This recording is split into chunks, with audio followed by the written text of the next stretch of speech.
right, my friends, good morning, or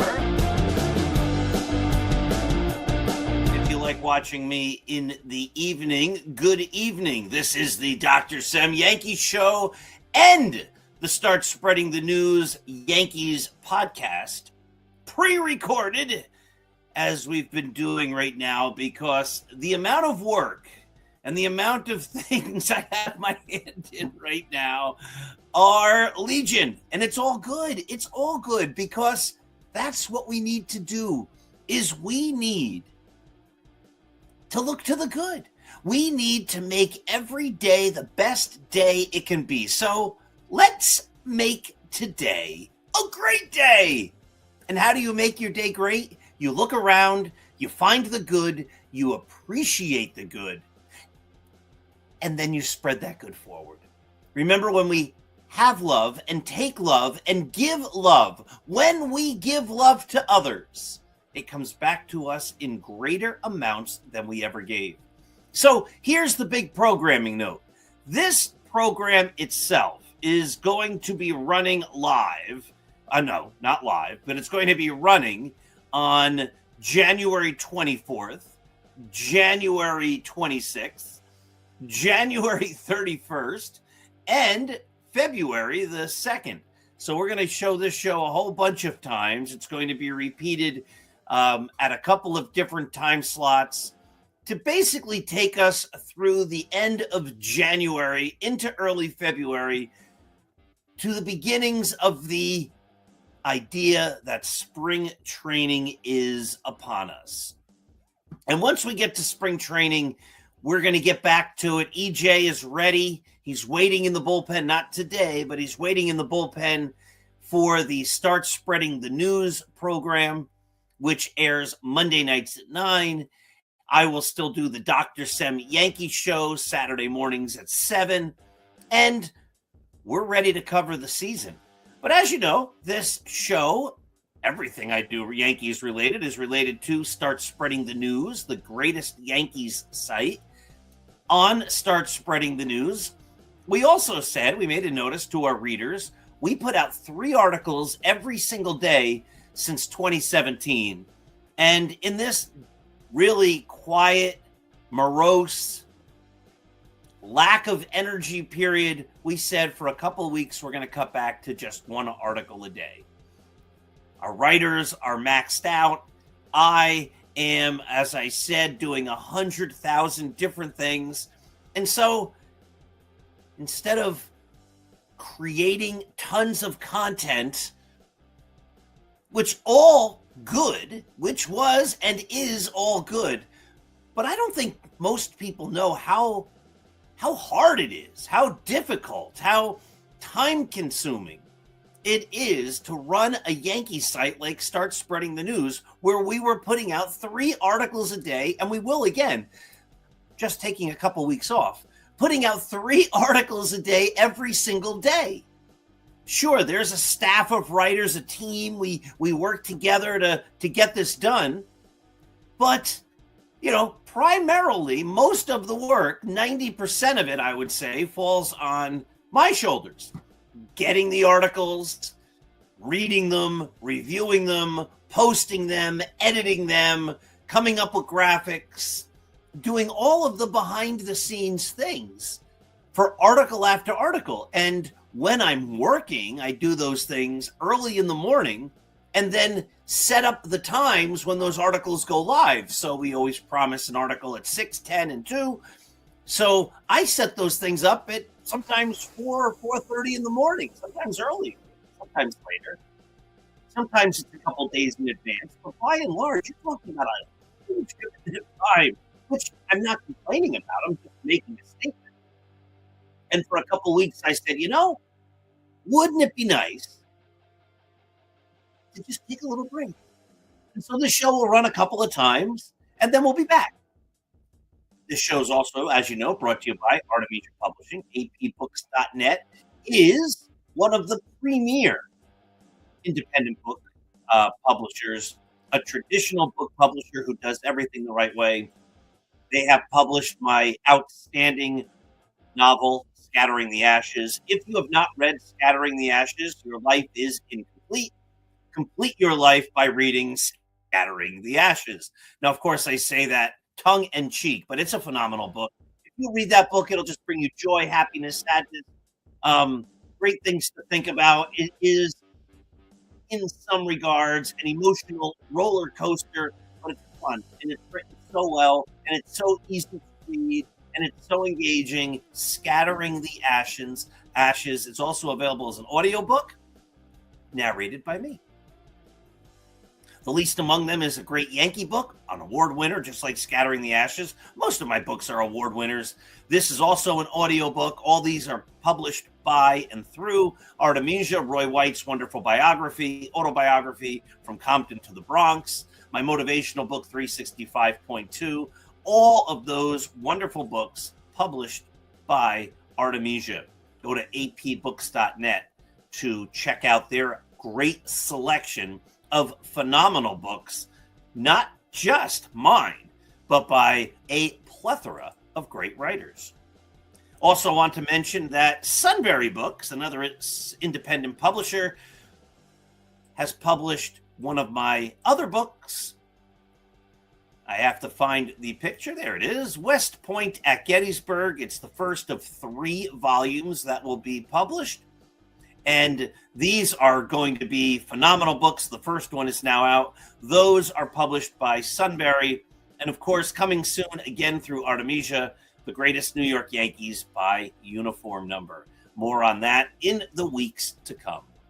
So the Yankees re-signed Cody Bellinger. It's a good move. Is it a great move? No. Is it a good move? Yes. And I wrote this the other day, for the Yankees to compete for a world championship, and let me take a step back because I have to explain this a lot. We're not talking about the Mets. We're not talking about the Phillies. We're not talking about the Pirates or the Tigers or the San Diego Padres or the Florida Marlins or the Kansas City Royals or the Texas Rangers. We're talking about the New York Yankees. Baseball, if not sports, premier team. The goal for the Yankees should not be, we're going to be 500 or better every year and compete for the playoffs and hope that things go well when we get there. That's a loser mentality, especially when you are the Yankees and you have the resources to be better than great. The Yankees should be competing for the world championship every year, not let's hope to make the playoffs and be better than 500. If the New York Jets in football have that mentality, that would be great. But the Yankees are not the New York Jets. The Yankees should be aspiring every single year for greatness. They should be putting the best team on the field, knowing that in all likelihood, that's a team that should compete for the world championship. They should not be putting out a team that is pretty good, 500 or better for decades, with the hopes that that team just might do well in the playoffs if everything goes right and everybody gets hot at the right time, because you never know what can happen in the playoffs. And we just might be good enough this year, if everything goes our way, to win it all. Do you see the difference? It is, and I don't think some people can, but it's a canyon of a difference. It's being the best. I am going to be the best. My goal is to be the best. That's all I care about. I'm going to be great. Or I might be great if things go my way. If I get lucky and things don't go well for other people, it might let me look better. Or I'm going to work my hardest to make me the best I can be. I'm not competing with those other people. I'm doing my best to be the best me. And because I'm working that hard, I should exceed what those others are doing. The winner mentality is, I want to be the best. The Olympics are starting soon. Nobody who's going to win goes into those competitions saying, I hope things go well for me and not so well for my opponents. And if they do, then I might be able to win a medal. I'll be happy with the bronze. That's not how the winners are going to go into their competitions. They just aren't. They're going to say, I am the most prepared. I am the most ready. I am the best. And I am going to do everything I can to just be the greatness I can be. I will do everything I can to be my best self. I'm going to put everything in my power to help me become the best and be the best that I am. That's the way the Yankees used to behave. We're the Yankees. No, we're not going to win the World Series every year. No, our fans do not expect us to win the World Series every year. But we're going to put the best possible team on the field so that, in all likelihood, we should win the World Series this year. And every year. That's miles, canyons, universes apart from we're going to be pretty good and hope it all falls our way. Again, the Rangers in hockey and baseball, the Pirates, the Phillies, the Mets, the Padres, the California Angels, whatever they're called, the Mariners, the Marlins, the Rays, the Red Sox, the Orioles, the Nationals, whoever. They can have that attitude. We're the Milwaukee Brewers and we hope to compete. Because that's their histories. Because none of those teams are the Yankees. The Yankees shouldn't be saying, we hope. They should be saying, we intend to be the best. And the reason so many Yankee fans, even after the Bellinger signing, are so frustrated with the team isn't just this boring, dreadful winter where they did nothing until a couple of days ago when they finally signed Cody Bellinger, which doesn't move the needle forward because it's just last year's team on repeat. It's because this has been the attitude of the Yankees for basically the last 15 years. Remember, the Yankees have won one World Series since 2001. The sport's greatest franchise has won one World Series since 2001. We're in 2026 now. They have now seen a generation of fans who don't know what it's like to see the Yankees winning World Series consistently. But not just not seeing them win, not seeing them doing everything in their power to win World Series consistently. I've said this before. Up through 2007 or 8 or so, the Yankees didn't win most World Series. They won in 2000, and then they went from 2001 to 2008. Every one of those seasons, they fell short. But as a fan, you looked at the team and the acquisitions and the deals, and you said they're going for it. They are trying. Does it always work out? No. But you had the sense they were still trying to be baseball's best team. You don't get that sense, and no one has gotten that sense, really, since 2009. We were tricked into believing that when they got Giancarlo Stanton. That's why so many people, myself included, were so excited about getting Stanton. It looked like now we're back to the team that's going for it. Next year, Bryce Harper becomes a free agent. He is as good as a Yankee because they've gone back to the ways they used to be world champions. But then they didn't do anything that next winter. And this is what they do. Yeah, we'll get this guy, we'll get that guy. We have to put a competitive team. We have to spend a lot of money, and they do. This notion that Yankee fans don't think they spend is ludicrous because Yankee fans are smart and they can see the Yankees' payroll. No one says they're not paying. We do say they don't pay smartly.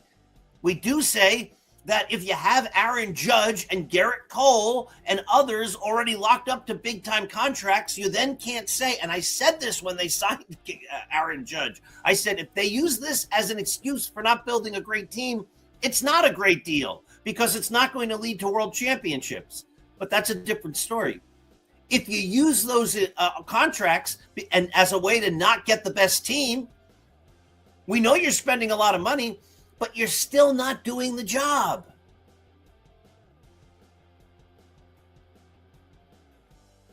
It's like going out to a fancy restaurant and with your wife or your family or whatever, and you say like, "We're here, baby. You can order one thing." Right, but what about a salad? Oh, no. Well, you can get one thing, and I'd prefer it be off. You can spend big on one thing. But if mom gets the prime rib, then you have to then go on to like the appetizer menu. We'll spend big. Maybe we'll get two big things. I'm going to get whatever. I'm not a connoisseur of fancy foods, but I'm going to get the fancy steak. My wife's going to get the prime rib, and you kids we'll get you some asparagus or something. We're spending. The bill's going to be expensive. It's going to be an expensive night, but we didn't really provide what the intention was and what everybody expected when we went there. We spent a lot of money, but we were still being cheap.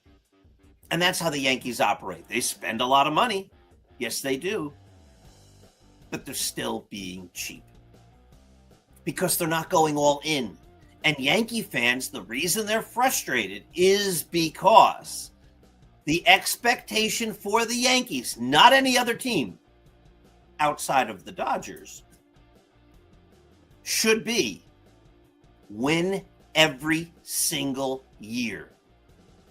Put the best team on the field so we can win it all every single year, knowing that we won't, but knowing that we put our best foot forward. I guarantee you, 99% of the people watching and listening to this, when they were growing up and they were in school, their parents said, "I don't necessarily care about your grades." They did. But I don't necessarily care about your grades if I know you're doing your best. They say that with the expectation, knowing that most kids doing their best are going to get good grades. But they are sincere in saying that if I see you study for that exam, and I know you're working hard, and I see you every single day coming home from school, putting in the effort, and then you don't do well on that exam, it's okay. Or in that class, it's okay. I know you worked hard. I know you did the best you could. And I'm proud of you because you gave it your best. That's vastly different than, study a little bit, do whatever, make sure you get most of your stuff in on time, or, whatever you do, and let's hope, like if it's a hard test and you don't do well, that the rest of the class also doesn't well, and this is a teacher that's going to grade on a curve. And if you are pretty good on that test that everybody didn't do so great on, if they grade on a curve, well, maybe you'll get a good grade then. And that's how the Yankees are operating. They're like maybe if the league isn't so good and they grade on a curve and things go out well, we're pretty good, maybe we'll be the best of the pretty good, and maybe that'll get us to a World Series championship. It's vastly different. Vastly different. It's a entirely different way to live your life and to expect greatness. I fail all the time in so many things. And yet I'm highly successful because the goal is to be the best. I ran 27 marathons. I knew I'd never win, but I trained hard. I'm an old man now. I gave up marathoning. After 27, I think I up to the point where I'm like, you know what? I don't need to run marathons anymore. And it's not just the marathons. It's training hundreds and hundreds of miles over a couple of months to get ready for the marathon. And my body said, I think we're done. It's a longer story. Maybe I'll share it someday. It was an epiphany of sorts. Like, I don't need to run marathons. But every race I ran, I looked to do better than the race before. I said, I'm going to be my best self. I'm going to go out there and give it my all. And we get frustrated with the Yankees because they don't do that. They go, as long as I finish, we'll put some of the effort in. I know I should be doing a 20-miler. I know I should be preparing for this race. But, I put my sneakers on. I went out there. I got about 6. It's good. It's okay. I'll get there. I'll finish.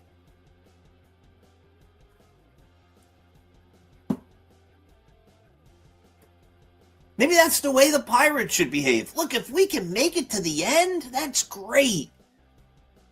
But the Yankees should be saying, we're going to put in all of the training, all of the effort to do the very best we can, to be the very best team we can be. And when you're the Yankees and you put that kind of effort in, you should win. If you're an elite runner and you put that kind of effort in, you should win, or at least be someone they're saying should win or could win or would win. Not, he's going to be a contender. That's not the Yankees.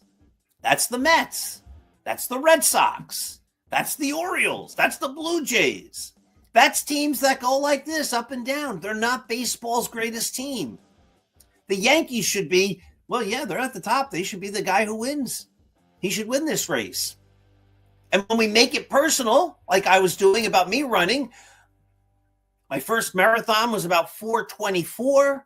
My next marathon was, I'd have to get my list out because when you're a marathon runner, you keep track of all this. But it was like let's see if it was 4:24. Then I think it was 4:10. Then I think I ran like a 4:08. And then with my fourth marathon, I broke 4 hours. And then I was doing like 3:51. And then I did like a 3:47. And then in Chicago, I ran 3:25:16 in 2006. Every single race, I looked to do better. And I did that for a long time. I gave it everything I had. And when I finished, I could say to myself, I did the very best I could. I didn't mail it in. And the frustration with the Yankees is they say, as you look at them, they say, we're going to go all in. And then you just look at you, you're not. You're not doing speed work. You're not going out there and putting in the miles you're supposed to. You're not getting the players. You slept through the winter. And again, not just this winter. It's been every season that they haven't put their best foot forward. They've worked hard to be very good or pretty good. And we all know that very good and pretty good are the enemies of greatness. The book Good to Great is one everyone should read. Good is the enemy of great. And the Yankees want to be good.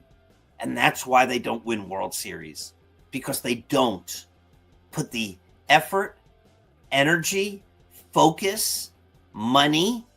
I'm still not saying they're cheap, but if you're spending a lot of money and there's still things that have to be fixed, you have to spend more. That's just a fact.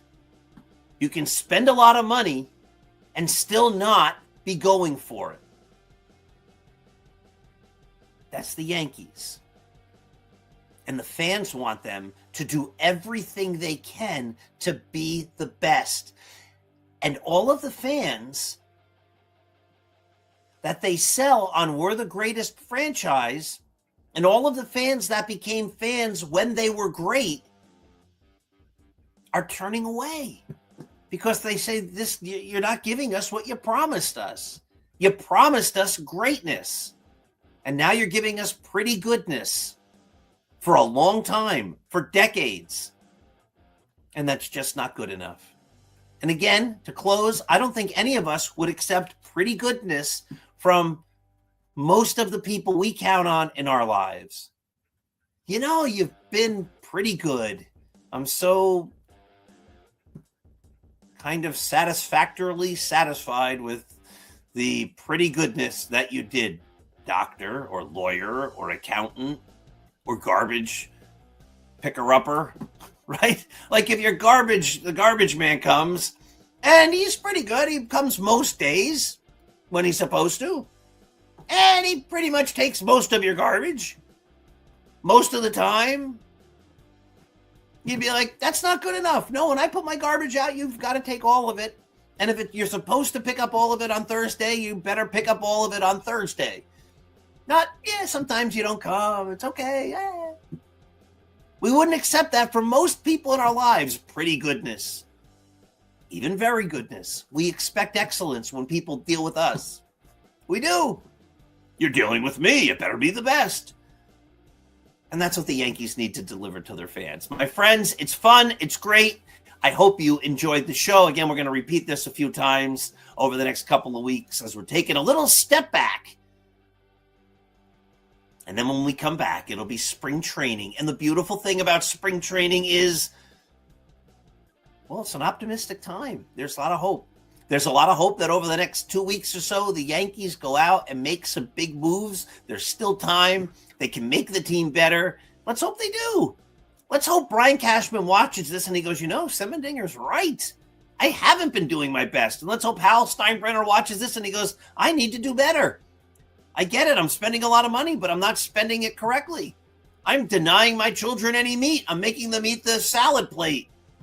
They're eating the crackers that comes with the soup while I indulge in the prime rib or the sirloin or whatever it might be. Go out, be kind. Remember, this is just baseball. It doesn't matter in the big scheme of things. What matters is family. What matters are friends. What matters is being our best in whatever we do. What matters is love. What matters is faith. What matters is compassion. What matters is being good and appreciating the things around us. Being grateful. Using words like please and thank you and I love you. That's what really matters. And when those things are all in place, then we have time to complain about the Yankees. Be kind. Make your days great. Give love. It will come back to you in greater amounts than you ever gave. I'll see you in a couple weeks. Let's go Yankees.